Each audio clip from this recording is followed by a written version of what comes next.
Greetings of the day, dear scholars. Welcome to today's lecture on Walt Whitman. First of all, let us see the introduction of the author.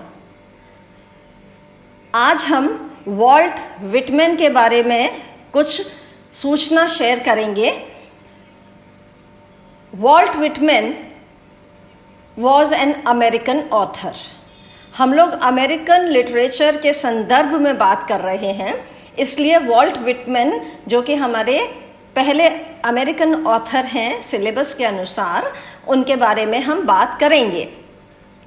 Walt Whitman, whose full name was Walter Whitman, was born on May 31st, 1819 at West Hills, Long Island, new York, US. Walt Whitman का जन्म 31 मई 1819 में हुआ था. He died on March 26th, 1892 in Camden, New Jersey. He is a famous American poet, journalist, and essayist whose verse collection, Leaves of Grass, first published in 1855, is a milestone in the history of American literature. Walt Whitman का जन्म 1819 में हुआ था और उनकी मृत्यु 26 मार्च 1892 में new Jersey में हुई. वो एक सुप्रसिद्ध कवि, पत्रकार और निबंधकार हैं और इनका पहला जो काव्य संग्रह था वो था लीव्स ऑफ ग्रास, जो कि 1855 में पहली बार प्रकाशन में आया. Walt Whitman is a writer of great potential. पहली बार जब लीव्स ऑफ ग्रास पब्लिश हुआ तब वॉल्ट विटमैन पर लोगों की नजर पड़ी. A look at the early life of Walt Whitman. सबसे पहले हम वॉल्ट विटमैन के लाइफ का जो पहला हिस्सा है उसको देखते हैं, क्योंकि कोई भी राइटर जब भी कुछ बनता है या लिखता है, लेखन कार्य करता है, तो वो खुद किस तरह से बचपन से गुजरा है या किस तरह की उसकी पेरेंटिंग रही है, उसके पेरेंट्स की उसके लिए, वो सब उसके राइटिंग को और लाइफ के एक्सपीरियंसेस को प्रभावित करती है. Let us look into the early years of Walt Whitman because this has a very close connection to what is the background which the writer provides us as a writer. Walt Whitman was born into a sober family that settled in North America in the first half of the 17th century. वो एक बहुत ही सभ्य, सौम्य और मध्यम वर्गीय परिवार में पैदा हुए थे. His lineage was characteristic of the province because his mother Louisa Van Welser was Dutch and his father Walter Whitman was of English ancestry. उनकी माताजी जो थीं वो डच नागरिक थीं और उनके पिता जो थे वो इंग्लिश एंसेस्ट्री को बिलोंग करते थे. They were peasants with little formal schooling. And जो इनकी हिस्ट्री रही है वो ये रही है कि ये कृषक वर्ग को बिलोंग करते थे और बहुत ही कम औपचारिक स्कूलिंग इनको मिली थी, यानी कि शिक्षा इनको किसी भी तरह से औपचारिक भी नहीं मिली और बहुत ज़्यादा अच्छी भी नहीं मिली थी. The well-off Whitman family had at one time owned a large expanse of land, but it did not stay for long. शुरू में इनके परिवार के पास बहुत अच्छी लैंड थी, ज़मीन जायदाद थी, लेकिन बहुत लंबे समय तक ये उनके पास नहीं टिकी. Things and property got reduced by the time Walt was born. For this reason, his father had taken up the work of carpentering. जब तक कि हमारे राइटर वॉल्ट विटमैन का जन्म हुआ तब तक प्रॉपर्टी, संपत्ति धीरे धीरे कम होने लगी थी. स्थिति ये आ गई कि वॉल्ट विटमैन के पिता को खाती का काम, लकड़ी का सामान बनाने का काम करना पड़ा। In 1823, the author's father, Walter Whitman Sr., shifted his growing family to Brooklyn, which was enjoying a phase of thriving. 1823 में वॉल्टर विटमैन सीनियर, जो कि इनके पिताश्री थे, उन्होंने अपने परिवार को ब्रुकलिन नाम की जगह पर शिफ्ट कर दिया। There he ventured in land, property and real estate and built economical houses for artisans, but he was a poor manager and had difficulty in arranging for the daily meals of his family because it had 9 children.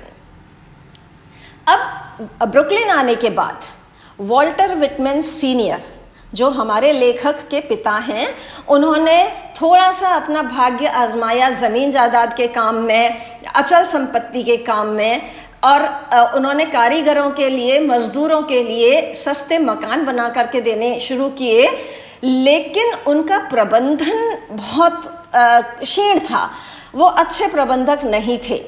इसीलिए उन्हें अपने परिवार के लिए रोजी रोटी तक कमाना या उनको 2 वक्त का भोजन दे पाना बहुत मुश्किल हो रहा था। कारण ये था कि इस समय तक परिवार में कुल 9 बच्चे हो चुके थे। Author Walt Whitman was the second child in the long string of kids. हमारे जो लेखक हैं वॉल्ट विटमैन, ये दूसरे नंबर के बच्चे थे। He educated himself by attending the public school in Brooklyn. Walt Whitman ने क्या किया, उन्होंने पब्लिक स्कूल में एडमिशन ले लिया और वो वहाँ पर पढ़ने लगे। Due to the prevalent family circumstances, he began working at the age of 12.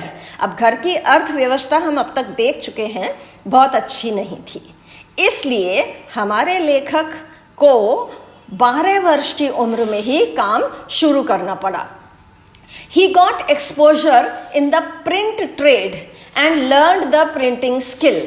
अब उन्होंने क्या किया, ये जो छपाई का काम है उसमें अपना हाथ आजमाया और छपाई का काम करना शुरू कर दिया। He took up job as a printer in Brooklyn and New York City. उन्होंने प्रिंटर का काम करना शुरू कर दिया। Along with this, he taught in country schools on Long Island and with the passage of time became a journalist. इसके साथ ही साथ छोटे मोटे स्कूल्स में भी पढ़ाना शुरू कर दिया और उसके साथ ही पत्रकारिता का भी काम शुरू कर दिया। He grew with time. लेकिन वॉल्ट विटमैन समय के साथ साथ आगे बढ़ते गए, प्रगति करते गए। At the age of 23, he edited a daily newspaper in New York, and in 1846 he became editor of Brooklyn Daily Eagle. अब क्या है कि वॉल्ट विटमैन धीरे धीरे जब प्रगति कर रहे थे तो 23 साल की उम्र में उन्होंने एक न्यूज़पेपर को एडिट करना शुरू कर दिया और 1846 में वो ब्रुकलिन डेली ईगल नाम के पत्र के एडिटर बन गए, संपादक बन गए। This was a justly important newspaper of the time. ये न्यूज़पेपर अपने समय का अच्छा न्यूज़पेपर, नामी न्यूज़पेपर माना जाता था। He supported the anti-slavery free soil faction of the Democratic Party, for which he was discharged from the Eagle early in 1848. क्या हुआ कि वॉल्ट विटमैन ने फ्री सॉइल फैक्शन का जो एंटी स्लेवरी, गुलामी का विरोध करने वाला जो मिशन था, उसको ज्वाइन कर लिया। इसलिए उन्हें ईगल कंपनी से हाथ धोना पड़ा। वो जो नौकरी वो वहाँ पर कर रहे थे वो उनके हाथ से निकल गई। He went to New Orleans, Louisiana, where he worked for 3 months on the Crescent before returning to New York via Mississippi River and the Great Lakes. उसके बाद वो न्यू ऑर्लियंस गए और यूं घूमते घामते वो मिसिसिपी रिवर होते हुए ग्रेट लेक्स तक पहुंच गए। He tried his hand at free soil journalism but did not succeed. अब उन्होंने फ्री सॉइल जर्नलिज्म में भी अपना हाथ आजमाया, लेकिन वहां भी उन्हें कोई सफलता नहीं मिली. After another unsuccessful effort at free soil journalism, he constructed houses and experimented in the field of real estate in New York from about 1850 until 1855. 1850 से 1855 तक इन्होंने पहले पत्रकारिता में हाथ आजमाया, उसके बाद घर बना करके बेचने में हाथ आजमाया, लेकिन कहीं भी बहुत अधिक सफलता नहीं मिली. He had to struggle hard to make both ends meet. अपने 2 वक्त की रोटी जुटाना भी इनके लिए बहुत मुश्किल हो गया था. This affected his creativity as well. अब इस पूरे बैकग्राउंड को अगर हम देखें तो उनकी जो सृजनात्मकता थी वो इस सब से प्रभावित हुई. अभी हमने वॉल्ट विटमैन के इंट्रोडक्शन का पहला भाग देखा है, अभी इसके बाद और इंट्रोडक्शन का हिस्सा बाकी है. यहाँ पर हम कुछ शब्द देख लें जो हमें वॉल्ट विटमैन और उनकी बैकग्राउंड को समझने में बहुत सहायक होंगे और स्टूडेंट्स को ऑथर समझने में और परीक्षा के लिए तैयारी करने में ये सब बहुत सहायक होगा. Walt Whitman an American author, एक अमेरिकी लेखक हैं. फुल नेम, अनएडिटेड नेम, पूरा नाम. Was born on, had taken birth on, इस तिथि को पैदा हुए. Died on, left for the heavenly journey on, इस तिथि को मृत्यु हुई. फेमस, पॉपुलर, सुप्रसिद्ध. Journalist, a writer for newspapers and magazines, पत्रकार. Essayist, one who writes essays, निबंधकार. Verse collection, a compilation of poems, काव्य संग्रह या काव्य संकलन. Leaves of grass, name of the verse collection. ये वॉल्ट विटमैन की बहुत ही नामी किताब है जो कि काव्य संकलन है. इसमें उनकी छोटी छोटी कई कविताएं संकलित हैं और लीव्स ऑफ ग्रास उस काव्य संग्रह का नाम है, काव्य संकलन का नाम है. Published, printed in book form और any other similar form. Published का मतलब है किताब के रूप में या किसी पुस्तक पुस्तिका के रूप में प्रकाशित होना. लॉन्च, स्टार्ट और बिगिन विद फोर्स, आरंभ करना. जब हम किसी चीज़ को बहुत जोश के साथ, बहुत उमंग के साथ शुरू करते हैं और बहुत ही सकारात्मक स्तर पे शुरू करते हैं, उसको हम कहते हैं लॉन्च. पोटेंशियल, बडिंग एफिशिएंसी, क्षमता. किसी के पनपने की जो क्षमता होती है उसको हम पोटेंशियल कहते हैं. Sober, modest. अलग अलग अर्थों में इस शब्द को यूज किया जाता है. इस शब्द को हम सभ्य के लिए भी यूज करते हैं, शालीन के लिए भी यूज करते हैं और मध्यम वर्गीय के लिए भी यूज करते हैं. यहाँ हमें हमारे ऑथर के लिए, हमारे राइटर के लिए इसका जो अर्थ यूज करना है वो है मध्यम वर्गीय, क्योंकि वो बिल्कुल आर्थिक रूप से मध्यम वर्गीय परिवार में जन्मे थे. Lineage, heredity, ancestry. पुश्तैनी कनेक्शन जो हमारा होता है, हम किस खानदान को बिलोंग करते हैं, वो हमारा लीनिएज कहलाता है. कैरेक्टरिस्टिक, रिप्रेजेंटेटिव ऑफ, विशेषता लिए हुए. कई चीजें अपनी विशेषता से ये बता देती हैं कि वो किसको बिलोंग करती हैं या किससे कनेक्टेड हैं. तो यहाँ पर कैरेक्टरिस्टिक का मतलब है कि जिस चीज़ से उनका कनेक्शन था वो गुण या वो विशेषताएं उसके संदर्भ में हुआ करती हैं। प्रोविंस एरिया और डोमेन इलाका या संभाग। Dutch the people of the Netherlands. Netherland नाम के इलाके के वासी। एंसेस्ट्री हेरिडिटी वंशानुक्रम, हम जिस खानदान को बिलोंग करते हैं, हम जिस लीनिएज को बिलोंग करते हैं, वो हमारा वंशानुक्रम या एंसेस्ट्री कहलाता है। पीजेंट फार्मर, कृषक जिसे हम साधारण भाषा में किसान वर्ग कहते हैं। Formal official bound by rules, औपचारिक। Well off rich having plenty of money, संपन्न पैसे से संपन्न, सुविधाओं से संपन्न। ये यहाँ पर किस संदर्भ में आया है? वॉल्ट विटमैन के जन्म से पहले उनके पिता की आर्थिक स्थिति अच्छी थी, लेकिन उनके जन्म के साथ ही इस स्थिति में गिरावट आई थी। तो हम यहाँ पर वेल ऑफ को वॉल्ट विटमैन के जन्म से पहले की उनके पिता की आर्थिक स्थिति के संदर्भ में जानते हैं। प्रॉपर्टी रिचेस और एसेट्स, संपत्ति। Carpenter a woodworker who makes or repairs wooden objects, खाती लकड़ी का काम करने वाला कारीगर। thriving prosperous blossoming, पनपने की स्थिति।